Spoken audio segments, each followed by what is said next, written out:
सुप्रभात मित्रों, आज हम लोग गुलाम वंश के बारे में जानकारी लेंगे। गुलाम वंश, गुलाम वंश इसका एक दूसरा नाम दास वंश भी है।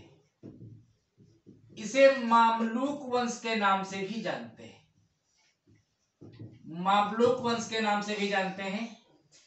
समय सीमा देख लीजिए। गुलाम वंश 1206 में प्रारंभ हुआ और 1290 में समाप्त हुआ। तो गुलाम वंश में जिन सुल्तानों ने शासन किया है, आइए एक छोटा सा चार्ट बनाकर उनके बारे में जानकारी हम लोग ले लेते हैं। सबसे पहले हम लोग लिखेंगे कुतुबुद्दीन ऐबक। कुतुबुद्दीन ऐबक लाहौर की गद्दी पर 1206 में बैठा और 1210 में पोलो खेलते समय कुतुबुद्दीन ऐबक की मृत्यु हो गई। कुतुबुद्दीन ऐबक की मृत्यु के बाद उसका पुत्र आराम शाह 1210 में गद्दी पर बैठा। केवल 8 माह के लिए अयोग्य होने के कारण अमीरों ने उसे उसके पद से उतार दिया तथा इल्तुतमिश को गद्दी पर बैठने का न्योता दिया। इल्तुतमिश लाहौर की गद्दी पर 1210 में बैठा और 1236 में इसकी मृत्यु हो गई। इसके बाद इल्तुतमिश का पुत्र रुकनुद्दीन फिरोज 1236 में दिल्ली की गद्दी पर बैठा और विद्रोह दबाने के लिए दिल्ली से बाहर गया। उसी दौरान रजिया सुल्तान ने दिल्ली की गद्दी पर कब्जा कर लिया और 1236 में वो दिल्ली की गद्दी पर बैठी और 1240 में रजिया सुल्तान की मृत्यु हो गई। रजिया सुल्तान की मृत्यु के बाद दिल्ली सल्तनत 2 और 4 साल अस्त व्यस्त रही। अर्थात बहराम शाह 1242 में 40 में गद्दी पर बैठा और 1242 में इसकी मृत्यु हो गई। बहराम शाह के बाद दिल्ली की गद्दी पर अलाउद्दीन मसूद शाह बैठा और 1242 में गद्दी पर बैठा और 1246 में इसकी मृत्यु हो गई। अलाउद्दीन मसूद शाह के बाद नासिरुद्दीन महमूद दिल्ली की गद्दी पर बैठा 1246 में और 65 में नासिरुद्दीन महमूद की मृत्यु हो गई। इसके बाद गयासुद्दीन बलवन दिल्ली की गद्दी पर बैठा 1265 में और 87 में इसकी मृत्यु हो गई। गयासुद्दीन बलवन के बाद कैकुबाद जो कि बलवन का पोता था दिल्ली की गद्दी में 1287 में बैठा और 1290 में इसकी मृत्यु हो गई। कैकुबाद के बाद क्यूमर्स दिल्ली की गद्दी पर बैठा जो कि गुलाम वंश का अंतिम शासक था 1290 में और 3 माह मात्र गद्दी पर बैठा। 3 माह बाद इसकी मृत्यु हो गई और इसी के साथ गुलाम वंश का अंत हो गया। तो अब हम लोग सबसे पहले कुतुबुद्दीन ऐबक के बारे में पढ़ेंगे। कुतुबुद्दीन ऐबक 1210 में दिल्ली की लाहौर की गद्दी पर बैठा और 1210 में इसकी पोलो खेलते समय मृत्यु हो गई। सबसे पहले हम कुतुबुद्दीन ऐबक के बारे में जानेंगे कि कुतुबुद्दीन को सबसे पहले एक जगह है निसापुर। निसापुर एक जगह है। यहाँ के जो काजी थे जिनका नाम था फखरुद्दीन अब्दुल अजीज कुकी। फखरुद्दीन अब्दुल अजीज कुकी इन्होंने कुतुबुद्दीन ऐबक को बचपन में खरीद लिया। खरीदने के बाद इनका लालन पोषण किया, इनको धर्म की शिक्षा दी। धीरे धीरे कुतुबुद्दीन ऐबक धर्म की शिक्षा में पारंगत हो गए और इनको कुरान का बृहद ज्ञान हो गया और ये कुरान को बहुत ही सुरीले अंदाज में गाने लगे। इतने सुरीले अंदाज में गाने लगे कि आगे चलकर इनका नाम कुरान ख्वां पड़ गया। ये इनकी उपाधि हो गई। ये बहुत ही उदारशील व्यक्ति थे, इसीलिए इतिहास में इनको हातिम ताई सेकंड के नाम से भी जाना जाता है। जब ये सुल्तान बने तो एक दिन में लाखों रुपए दान कर देते थे, इसलिए इनकी दानशीलता के कारण इनको लाख बख्श के नाम से भी जाना जाता है। ये मोहम्मद गोरी के गुलाम थे, इसीलिए इस वंश का नाम गुलाम वंश पड़ा। मैं कह सकता हूं कि कुतुबुद्दीन ऐबक गुलाम वंश के संस्थापक भी थे। यानी गुलाम वंश का जो प्रारंभ करने का जो श्रेय है वो कुतुबुद्दीन ऐबक को जाता है। 1206 में मोहम्मद गोरी की मृत्यु हो गई दैमक नामक स्थान पर। दैमक नामक स्थान पर एक खोखर जनजाति थी। खोखर जनजाति का विद्रोह दबाते समय मोहम्मद गोरी की मृत्यु हो गई। तो जब मोहम्मद गोरी की मृत्यु हो गई, उससे पहले मोहम्मद गोरी अफगानिस्तान गए थे। जाते समय उन्होंने कुतुबुद्दीन ऐबक को भारत का साम्राज्य दे दिया था और कहा था कि जब तक मैं वापस ना आऊं तब तक भारत का जो साम्राज्य है, हमारे द्वारा जीते हुए जो प्रदेश हैं, उनकी देखभाल करना है। 1206 में कुतुबुद्दीन वापस आया। उसी समय दैमक नामक स्थान पर खोखर जनजाति के लोगों ने मोहम्मद गोरी की हत्या कर दी। मोहम्मद गोरी की हत्या के बाद अब प्रश्न ये उठा कि दिल्ली की गद्दी पर कौन बैठेगा। इसलिए मोहम्मद गोरी के और भी गुलाम थे। एक गुलाम था जिसका नाम था ताजुद्दीन यल्दौज, और एक और गुलाम था जिसका नाम था नासिरुद्दीन कुबाचा। ये दो गुलाम थे जो कुतुबुद्दीन ऐबक का विरोध कर रहे थे। इनका कहना था मैं भी गोरी का गुलाम हूं और दिल्ली की गद्दी पर मैं बैठूंगा। जिसमें ताजुद्दीन यल्दौज सबसे पावरफुल था। इसने कुतुबुद्दीन ऐबक से कहा कि अगर दिल्ली की तरफ आए तो मैं तुम्हें मार दूंगा, जिससे कुतुबुद्दीन ऐबक थोड़ा सा घबरा गया। उसी समय लाहौर के उलेमा और अमीरों ने कुतुबुद्दीन ऐबक को निमंत्रण दिया कि आप लाहौर चले आइए और लाहौर में आकर के यहाँ की सत्ता संभालिए। चूंकि दिल्ली में उसे यल्दौज से खतरा था, इसलिए ऐबक लाहौर चला गया और लाहौर को अपनी राजधानी बनाया और 1206 में वो लाहौर की गद्दी पर बैठ गया। इधर मोहम्मद गोरी की मृत्यु हो चुकी थी, तो गजनी, जहां पर मोहम्मद गोरी का साम्राज्य था, यल्दौज गजनी की तरफ चला गया और वहां पर शासन करने लगा। दिल्ली भी खाली है। नासिरुद्दीन कुबाचा ये मुल्तान की तरफ चला गया, मुल्तान और सिंध की तरफ चला गया और वहां पर शासन करने लगा। इसी दौरान कुतुबुद्दीन ऐबक ने सोचा, इसकी मुंह बोली बहन थी, उसने अपनी बहन का विवाह नासिरुद्दीन कुबाचा से कर दिया। इससे क्या हुआ कि इसके जो दो विरोधी थे उसमें एक विरोध कम हो गया, क्योंकि कुबाचा उसका बहनोई बन गया, जिससे एक विरोध कम हो गया। और दूसरा विरोध जो यल्दौज कर रहा था वो इस समय गजनी चला गया है, क्योंकि वो भी गजनी पर साम्राज्य करने के चक्कर में है। वो सोच रहा है कि जब मैं तब तक गजनी को ले लूं और बाद में आकर के दिल्ली पर कब्जा करूंगा।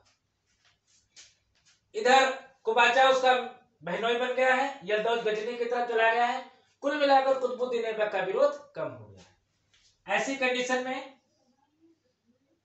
कुतुबुद्दीन ऐबक 1197 में दिल्ली में एक मस्जिद बनवाएगा, कुव्वत उल इस्लाम मस्जिद।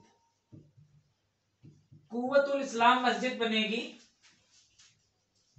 ये तुर्कों द्वारा बनवाई गई भारत की प्रथम मस्जिद है। तुर्कों द्वारा बनवाई गई भारत की प्रथम मस्जिद कुव्वतुल इस्लाम मस्जिद है। ये मस्जिद 27वां जैन विष्णु मंदिर को तोड़कर उसके अवशेषों पर बनाई गई थी।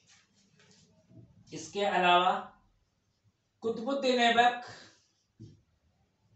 1200 में 2.5 दिन का झोपड़ा मस्जिद जो कि अजमेर में है में इसका निर्माण करवाएगा, जो कि एक संस्कृत विश्वविद्यालय के ऊपर तोड़कर बनाई गई है। और अभी भी इस मस्जिद में उस संस्कृत विश्वविद्यालय के कुछ अवशेष, उनकी कुछ पंक्तियां यहाँ पर लिखी हुई हैं जो आपको मिलेगी। कुतुबुद्दीन ऐबक के गुरु का नाम था कुतुबुद्दीन बख्तियार काकी, जो कि एक सूफी संत थे। कुतुबुद्दीन ऐबक ने अपने गुरु कुतुबुद्दीन बख्तियार काकी की याद में 1200 में कुतुब मीनार की नींव डाली।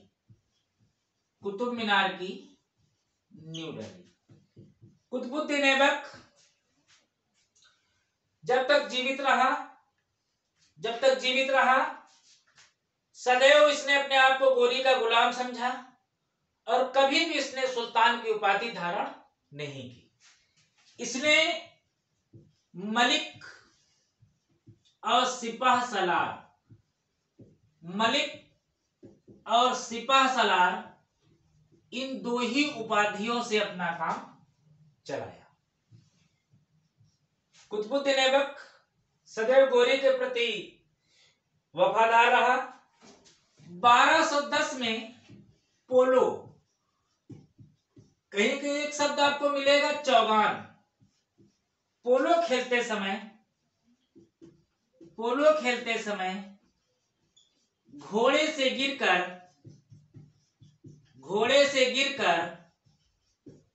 मृत्यु हो गई। इसकी मृत्यु हो गई। इसके दरबार में 2 विद्वान रहते थे। एक विद्वान का नाम है हसन निजामी, जिसकी एक पुस्तक है ताजुल मासिर के माध्यम से आप कुतुबुद्दीन ऐबक के बारे में संपूर्ण जानकारी प्राप्त कर सकते। एक और विद्वान था इसके दरबार में जिसका नाम था फक्र मुदब्बिर। इसने एक पुस्तक लिखी है तारीखे मुबारक शाही। एक पुस्तक आपको तारीखे मुबारक शाही सैयद वंश में भी आपको देखने को मिलेगी। सैयद वंश में जब खिज्र खां के बाद उसका पुत्र मुबारक शाह गद्दी पर बैठेगा तो वहां पर एक विद्वान होंगे जिनका नाम है याहिया बिन सरहिंदी एक पुस्तक लिखेंगे तारीखे मुबारक शाही। और कुतुबुद्दीन ऐबक के जमाने में भी एक पुस्तक है तारीखे मुबारक शाही जिसको लिखेंगे फक्रे मुदब्बिर। तो ये 2 विद्वान आपको मिलेंगे। 1210 में कुतुबुद्दीन ऐबक की मृत्यु लाहौर में हो जाएगी और वहीं पर इसको लाहौर में दफना दिया जाएगा। कुतुबुद्दीन ऐबक की मृत्यु के बाद लाहौर के अमीर और उलेमा उसके पुत्र आराम शाह को गद्दी पर बैठा लेंगे 1210 में। लेकिन यह एक अयोग्य व्यक्ति था, जैसा कि नाम से ही पता है आराम शाह, ये दिन भर आराम ही करता रहता था। और इसकी इस अयोग्यता से क्षुब्ध होकर वहां के अमीरों और उलेमाओं ने 8 महीने बाद इसको गद्दी से उतार दिया और इसके दामाद इल्तुतमिश को गद्दी पर बैठने के लिए निमंत्रित किया। इस प्रकार लाहौर की गद्दी पर इल्तुतमिश 1210 में बैठा और 1236 में इल्तुतमिश की मृत्यु हो गई। आइए इल्तुतमिश के बारे में जाने कि इल्तुतमिश इल्बरी तुर्क था। इल्बरी तुर्क था और कुतुबुद्दीन ऐबक कुतुबी तुर्क था। ये इल्बरी तुर्क था, वो कुतुबी तुर्क था। इल्तुतमिश इल्बरी तुर्क था। इसको 1 लाख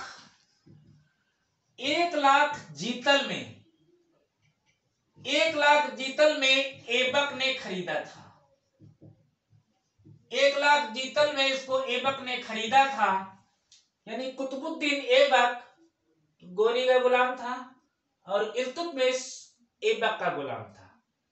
इस प्रकार इल्तुतमिश ऐबक का गुलाम था और ऐबक गोरी का गुलाम था, इसलिए इल्तुतमिश को गुलामों का गुलाम भी कहा जाता है, गुलामों का गुलाम भी कहा जाता है इल्तुतमिश को।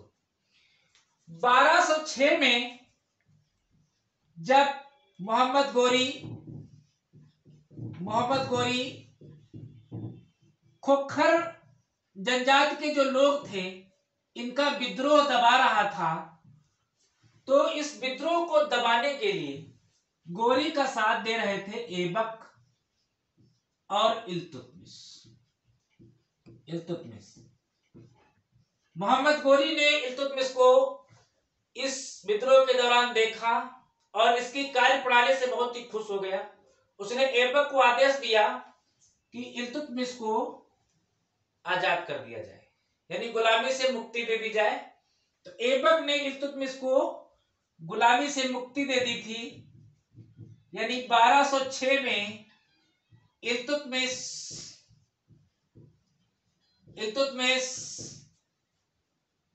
गुलामी से मुक्ति पा गया और ऐबक ने इल्तुतमिश को अपना दामाद भी बना लिया। इसके बाद जब इल्तुतमिश गद्दी पर बैठेगा, बैठने के बाद इधर देखिए क्या हो रहा है। गजनी में यल्दौज जा चुका है, वो दिल्ली की तरफ नहीं आया। गजनी में यल्दौज शासन कर रहा है। इधर इल्तुतमिश दिल्ली को अपनी राजधानी बनाएगा। इसीलिए इल्तुतमिश को गुलाम वंश का वास्तविक संस्थापक माना जाता है, यानी गुलाम वंश का संस्थापक कुतुबुद्दीन ऐबक को माना जाता है और गुलाम वंश का वास्तविक संस्थापक इल्तुतमिश को माना जाता है। इधर यल्दौज गजनी में है। गजनी में एक नया कैरेक्टर आता है जिसका नाम है ख्वारिज्म शाह आएगा। ये यल्दौज को मारेगा और यल्दौज वहां से भागेगा। अब यल्दौज भाग के कहां जाएगा, क्योंकि इल्तुतमिश लाहौर से दिल्ली आ चुका है, लाहौर खाली है। यल्दौज देख रहा है कि लाहौर खाली, वो लाहौर की तरफ जाएगा। लेकिन क्या इल्तुतमिश यल्दौज को लाहौर की गद्दी पर बैठने देगा? नहीं, क्योंकि उसे खतरा है कि कहीं ना कहीं अगर यल्दौज ने अपनी शक्ति बढ़ा ली तो एक दिन ये दिल्ली पर भी कब्जा करेगा। चूंकि यल्दौज लाहौर पर ना बैठ जाए, इसलिए इल्तुतमिश एक सेना लेकर लाहौर की तरफ भेजेगा, जहां पर इल्तुतमिश और इस यल्दौज का युद्ध होगा। इस युद्ध को तराइन का तृतीय युद्ध के नाम से जाना जाता है। तराइन का तृतीय युद्ध के नाम से जाना जाता है। इस युद्ध में यल्दौज की मृत्यु हो जाएगी। तराइन का प्रथम युद्ध 1191 में पृथ्वीराज चौहान और मोहम्मद गोरी के बीच में होगा। तराइन का द्वितीय युद्ध 1192 में पृथ्वीराज चौहान और मोहम्मद गोरी के बीच में होगा। और यह तराइन का तृतीय युद्ध 1215 में इल्तुतमिश यल्दौज के बीच में होगा, जिसमें यल्दौज की मृत्यु हो जाएगी।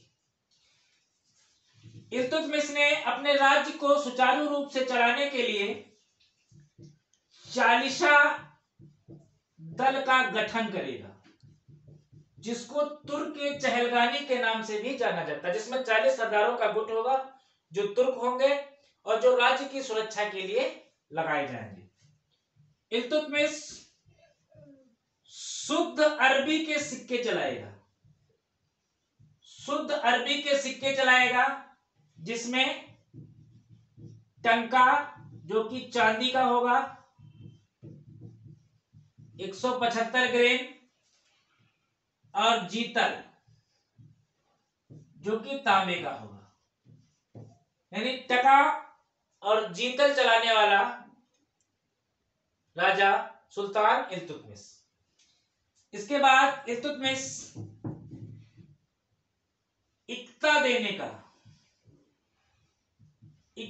देने का सर्वप्रथम कार्य इल्तुतमिश प्रारंभ करेगा। इक्ता क्या होती है? इक्ता के बारे में आप लोग जान लीजिए। इक्ता का मतलब होता है जमीन का टुकड़ा। इक्ता का मतलब होता है जमीन का टुकड़ा, अर्थात जो सैनिक सुल्तान को सेवा देते थे तो उनको नगद वेतन ना दे करके उनकी सेवा के बदले एक जमीन का टुकड़ा दे दिया जाता था, जिसे इक्ता कहते थे। तो सर्वप्रथम इक्ता देने का जो कार्य किया है, यानी जो श्रेय जाता है, इल्तुतमिश को जाता है। और सबसे पहली इक्ता किसको मिली थी? वो कुतुबुद्दीन ऐबक को मिली थी, मोहम्मद गोरी ने दी थी। लेकिन सैनिकों को सर्वप्रथम इक्ता देने का कार्य इल्तुतमिश ने किया और सर्वाधिक इक्ता देने का कार्य फिरोज शाह तुगलक करेगा। अभी आगे आप लोग जब फिरोज शाह तुगलक को पढ़ेंगे तो इक्ता देने का काम करेगा, शुद्ध अरबी सिक्के चलाएगा, इक्ता देने का कार्य करेगा, चालीसा का गठन करेगा। और 1228 में, अब देखिए यल्दौज की मृत्यु हो चुकी है, लेकिन एक व्यक्ति बचा है। कौन? कुबाचा। कुबाचा भी बचा हुआ है। ये ऐबक का बहनोई था। कहां पे शासन कर रहा था? मुल्तान और सिंध पे शासन कर रहा था। लेकिन इल्तुतमिश नहीं चाहता है कि ऐबक कुबाचा वहां पर शासन करे, इसलिए इल्तुतमिश एक सेना भेजेगा कुबाचा के ऊपर, कुबाचा से युद्ध करने के लिए कहेगा। 1228 में एक सेना भेजेगा और इधर कुबाचा डर जाएगा। सेना को देखकर वो कहेगा अगर जीने नहीं, हालांकि कुबाचा से इसका कोई लेना देना नहीं था, ना ही कुबाचा इल्तुतमिश को किसी प्रकार की कोई हानि पहुंचाया, लेकिन कुबाचा डर जाएगा और कहेगा अगर तुम मुझे सुकून से जीने नहीं दे रहे हो तो सुकून से मरने दो। और इतना कहकर के कुबाचा सिंध नदी में कूदकर आत्महत्या कर लेगा। कुबाचा सिंध नदी में आत्महत्या कर लेगा। इस प्रकार ये दूसरा ऐसा राजा है जो नदी में कूदकर आत्महत्या कर लेगा। इसके पहले एक राजा रहते हैं जयपाल, जिनका युद्ध महमूद गजनवी से होता है और वो हार जाते हैं और वो नदी में कूदकर आत्महत्या कर लेते हैं। इसके बाद कुबाचा जो है नदी में कूदकर आत्महत्या कर लेगा, इल्तुतमिश। इसके बाद इल्तुतमिश 1228 में बगदाद जाएंगे। बगदाद में उस समय जो खलीफा होते हैं जिनका नाम है अल-मुतस्सिर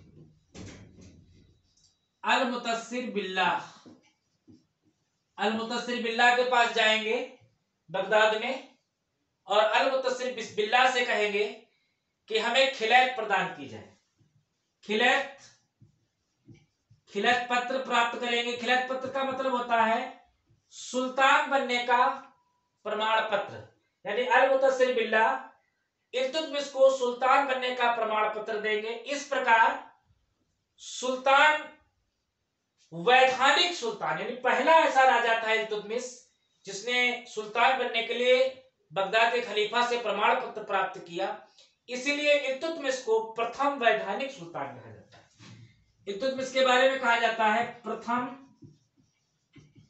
वैधानिक सुल्तान। प्रथम वैधानिक सुल्तान है। 1229 में मंगोल आक्रमण होंगे। इस मंगोल आक्रमण में इल्तुतमिश का एक पुत्र रहता है जिसका नाम है नासिरुद्दीन महमूद। इसकी मृत्यु हो जाएगी मंगोल आक्रमण से रक्षा करने में, जिससे इल्तुतमिश दुखी हो जाएगा और अपने पुत्र नासिरुद्दीन महमूद की याद में एक मकबरा बनवाएगा जिसका नाम है सुल्तानगढ़ी का मकबरा, अर्थात भारत में बनने वाला तुर्कों द्वारा प्रथम मकबरा।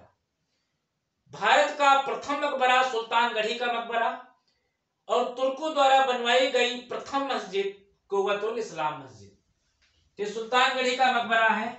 इसके बाद इल्तुतमिश राजस्थान के नागौर जिले में एक दरवाजे का निर्माण करवाएगा जिसका नाम है अतार ए किंग का दरवाजा। अतार ए किंग का दरवाजा इसका निर्माण करवाएगा इल्तुतमिश, और इसी दरवाजे से प्रेरित होकर आगे अलाउद्दीन खिलजी अलाई दरवाजे का निर्माण कराएगा और अकबर बुलंद दरवाजे का निर्माण कराएगा।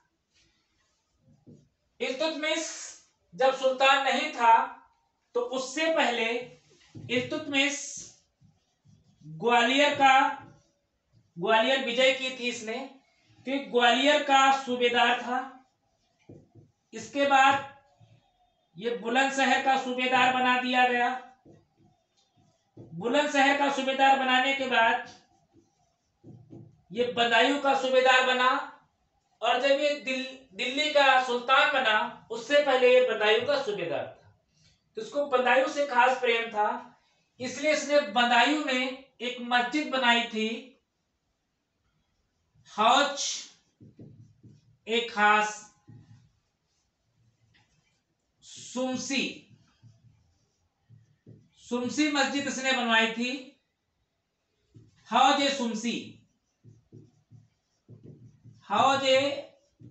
सुमसी एक इसने मस्जिद बनवाई थी। इसका खुद का मकबरा दिल्ली में है, यानी इल्तुतमिश का मकबरा दिल्ली में है। पहला ऐसा मकबरा है जो स्क्रिप्ट शैली में बना हुआ है। तो मैं कह सकता हूं कि स्क्रिप्ट शैली में बना हुआ प्रथम मकबरा इल्तुतमिश का मकबरा है, जो कि दिल्ली में है। भारत का प्रथम मकबरा सुल्तानगढ़ी का मकबरा है, जिसे उसने अपने पुत्र नासिरुद्दीन महमूद की याद में बनवाया था। और भारत की प्रथम मस्जिद कुव्वतुल इस्लाम मस्जिद है, जो 1197 में कुतुबुद्दीन ऐबक द्वारा बनवाई गई 27वें जैन विष्णु मंदिर को तोड़कर। इसके बाद 1236 में इल्तुतमिश की मृत्यु हो गई। इसके पुत्र सभी अयोग्य थे और यह बात जानता था, इसलिए इसने अपने जीवन काल में ही अपनी पुत्री रजिया को अपना उत्तराधिकारी नियुक्त किया था। इस प्रकार मैं कह सकता हूं कि गुलाम वंश में वंशानुगत प्रथा डालने का जो श्रेय है वो भी इल्तुतमिश को ही जाता है। इसके पास जो सैनिकों का एक दल था जिसे शाही अंगरक्षक कहा जाता था, जिसे हस्म ए कल्ब कहा जाता था। तो सेना की एक इकाई हस्म ए कल्ब शुरू करने का श्रेय भी इल्तुतमिश को जाता है। और अपने जीवन काल में इसने वो रजिया को उत्तराधिकारी नियुक्त किया। तो इल्तुतमिश की मृत्यु के बाद रजिया सुल्तान दिल्ली की गद्दी पर बैठेगी। तो रजिया सुल्तान के बारे में हम लोग जानकारी दूसरे वीडियो में ग्रहण करेंगे। और एक छोटा सा रिवीजन हम लोग ले लेते हैं, फिर से थोड़ा सा 5 मिनट का रिवीजन है, हम लोग ले लेते हैं।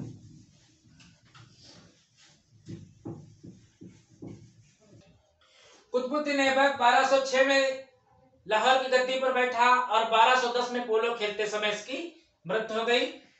इसे कुरान ख्वां के नाम से जाना जाता था, हातिम ताई सेकंड के नाम से जाना जाता था, लाख बख्श के नाम से जाना जाता था। इसने 1197 में कुव्वतुल इस्लाम मस्जिद का निर्माण कराया 27वें जैन विष्णु मंदिर को तोड़कर उसके ऊपर। इसके बाद इसने कुतुब मीनार की नींव डाली। इसके बाद इसने अजमेर में एक 2.5 दिन का झोपड़ा मस्जिद बनवाया। पोलो खेलते समय घोड़े से गिरकर इसकी मृत्यु हो गई। लाहौर में इसको दफनाया गया है। इसने मलिक और सिपा सलार इन्हीं 2 उपाधियों से काम चलाया। ये कुतुबी वंश से रिलेटेड था। 1210 में पोलो खेलते समय घोड़े से गिरकर कुतुबुद्दीन ऐबक की मृत्यु हो गई। और इसकी मृत्यु के बाद दिल्ली की गद्दी पर, लाहौर की गद्दी पर इसका पुत्र आराम सा बैठा, जो कि अयोग्य था। 8 महीने बाद उलेमाओं ने उसे उतार दिया और इसके दामाद इल्तुतमिश को दिल्ली की गद्दी पर बैठाया। इल्तुतमिश के बारे में हम लोग जानेंगे। इल्तुतमिश 1210 में दिल्ली लाहौर की गद्दी पर बैठा और 1236 में इसकी मृत्यु हो गई। इल्तुतमिश को गुलाम वंश का वास्तविक संस्थापक माना जाता है। इल्तुतमिश ने शुद्ध अरबी के सिक्के चलाए, जिसमें चांदी का टंका जो 175 ग्रेन का था और जीतल जो कि तांबे का था। इल्तुतमिश ने चालीसा का गठन किया। जो 40 सरदार थे जो राज्य की रक्षा के लिए नियुक्त किए गए थे। 1228 में इसने